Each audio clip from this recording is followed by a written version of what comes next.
Assalamu alaikum. In the first part of Surah al-Balad, the Qur'an's 90th chapter, Allah subhanahu wa ta'ala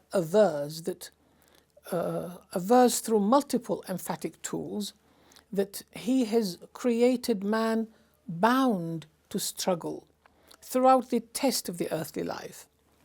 Our Lord also avers that in order to assist man in this test, He has benevolently supplied the latter with unique perceptive and communicational gifts, and with intuitive distinction between right and wrong.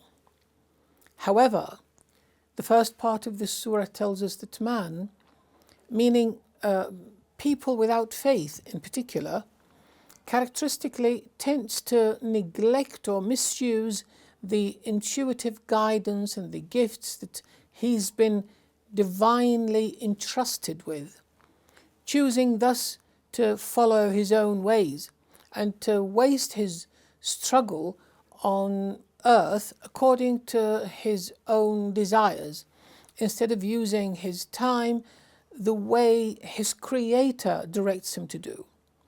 And this is how, in a life that is divinely designed for toil and struggle, man ends up doomed to failure in achieving ultimate success.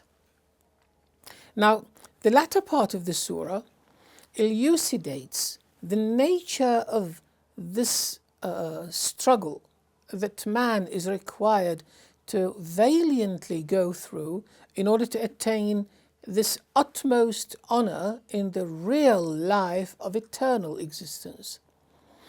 It defines this requisite endeavor as a lifestyle of individual and collective practice of exceptional good deeds that are deep rooted in sincere faith in Allah.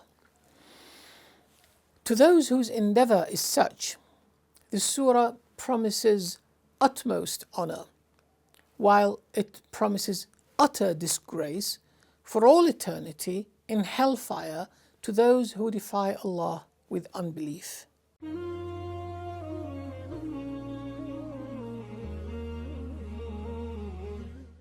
But how should you know what the mountainous barrier is? The freeing of a neck, or the feeding on a day of famine of an orphan relative, or a poor person lying in the dust? But more importantly, to be one of those who believe and urge one another to patience and perseverance, and urge one another to mercy. Those are the ones of the right hand. Conversely, those who give no credence to our ayahs, our signs, and our proofs are the ones of the left hand. Upon them fire is firmly locked. The first part of the surah ended, we should remember, with the sentence فَلَقَتَحَمَ الْعَقَبَةِ, which on the near literal level of rendering says, however, he has not managed after all to charge headlong into the mountainous barrier. Now, this is succeeded right away by the rhetorical question, وَمَا أَدْرَاكَ مَا الْعَقَبَةِ? But how should you know what the mountainous barrier is? Which is elucidated in the next ayahs. Another comment to make at this near literal level of rendering is with regard to the word ثُمَّ in ثُمَّ كَانَ مِنَ الَّذِينَ آمَنُوا. Interestingly, this word most often means next in order of time. In Arabic it indicates al-tartib al-zamani, that is, temporal sequence.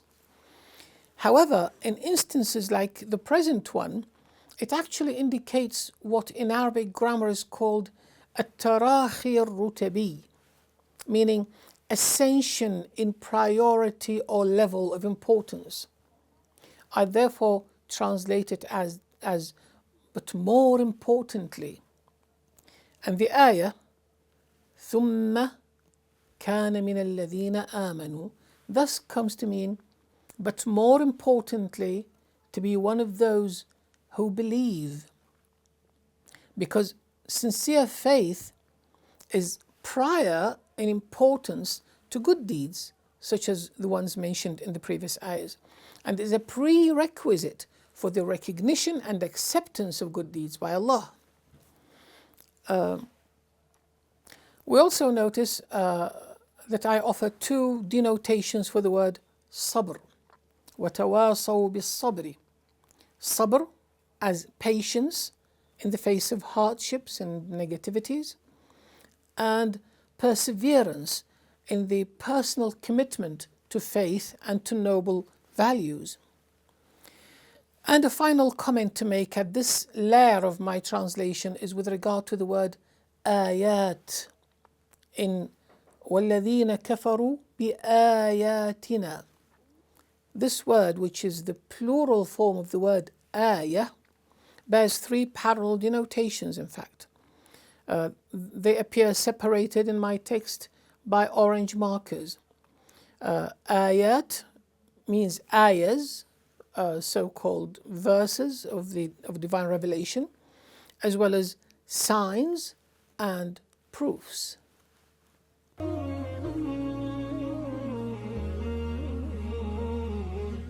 The grave metaphor at the end of the first part of not managing to charge headlong into the mountainous barrier and then to clamber across it does not go unexplained, left to people's imagination to interpret. Rather, it is succeeded right away by وَمَا أَدْرَاكَ مَا الْعَقَبَةُ. The phrase وَمَا أَدْرَاكَ has become familiar to us by now, having appeared in 3 surahs before. This rhetorical question, we have learned, serves for what is called a tahweel, that is, aggrandizement of a matter that has just been mentioned. The way it works, you see, is like shaking the hearer or reader into awareness of their own unawareness of how crucial this matter is. And when this general meaning is applied onto the present case, together with what it naturally connotes in Arabic, it comes to mean something like, but how should you know, O Messenger Muhammad, what the mountainous barrier is, how crucial it is to cross it, and, in view of what follows, the way to do that. To this I add the connotation, indeed, it is the grueling strife required for the attainment of utmost success, which necessitates such great deeds as. Now, what follows is the divine elucidation of this metaphor. The elucidation is achieved by specifying 3 noble acts that are required, among other similar deeds, in order to pass the hard test of the earthly life, to be capable of finally charging into and across the difficult mountainous barrier. The first of these noble acts is fakku raqabah, also called itqu raqabah in Islamic terminology. Raqabah simply means a neck, and the expression fakku raqabah or itqu raqabah literally means to free a neck. But on the more elaborate language-based level, my translation offers the richer meaning that is denotatively understood from this expression by native Arabic speakers. It is the freeing of a human neck that is shackled by the bonds of slavery or captivity. Next comes the second noble act required. أو إطعام في يوم ذي مسغبة, or as the feeding of the starving and the hungry on a day of famine, especially يتيما ذا مقربة, of an orphan child who is ذا مقربة, who is a blood relative, أو مسكينا ذا متربة, or of a miskeen, a poor person who is ذا متربة, that is lying in the turab, the dust, metaphorically meaning somebody with no home or belongings and is hence in utter destitution. And the third requirement for salvation follows. ثم كان من الذين آمنوا, etc. ثم, but more importantly, to already be one of those who believe, من الذين آمنوا, and who urge one another, وتواصوا,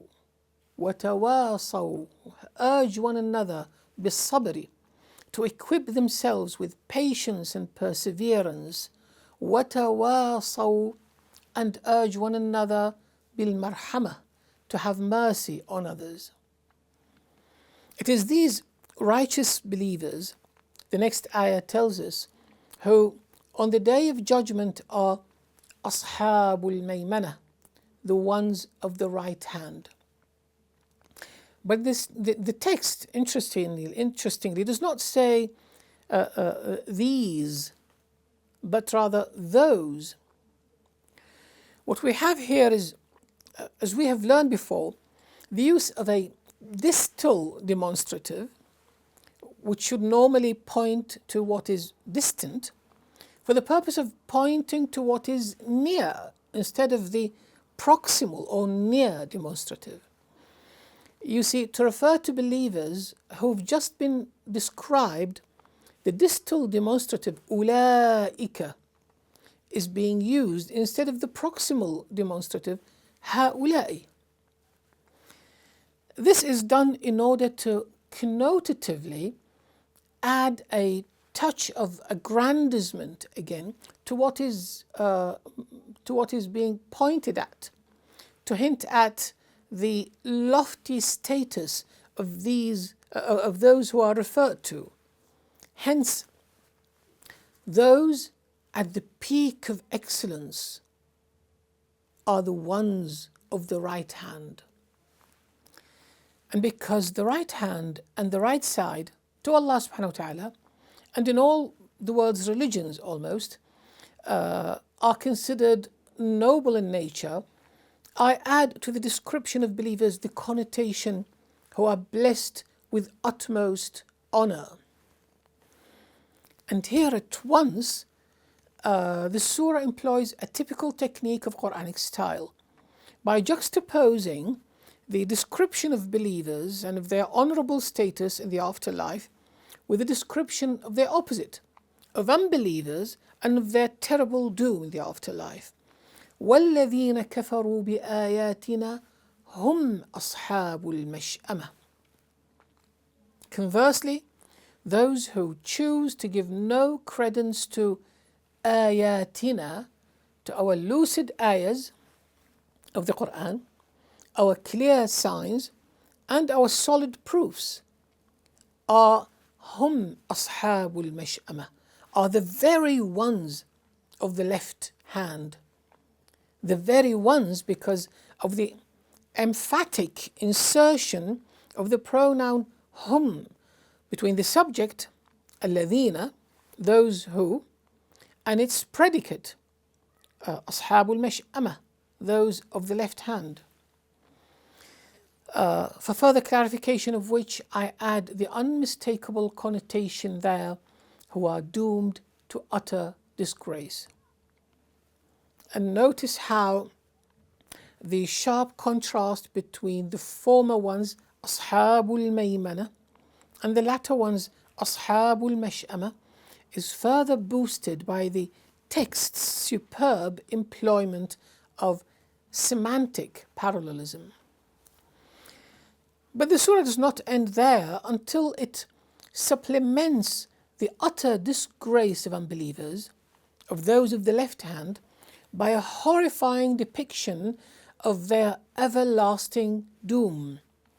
عَلَيْهِمْ نَارٌ مُؤْصَدَةٌ. See how the fronting of the adverbial عَلَيْهِمْ, which means upon them, produces both emphasis and particularity, creating an effect that remains ringing in our heads after the surah comes to an end. عَلَيْهِمْ نَارٌ مُؤْصَدَةٌ.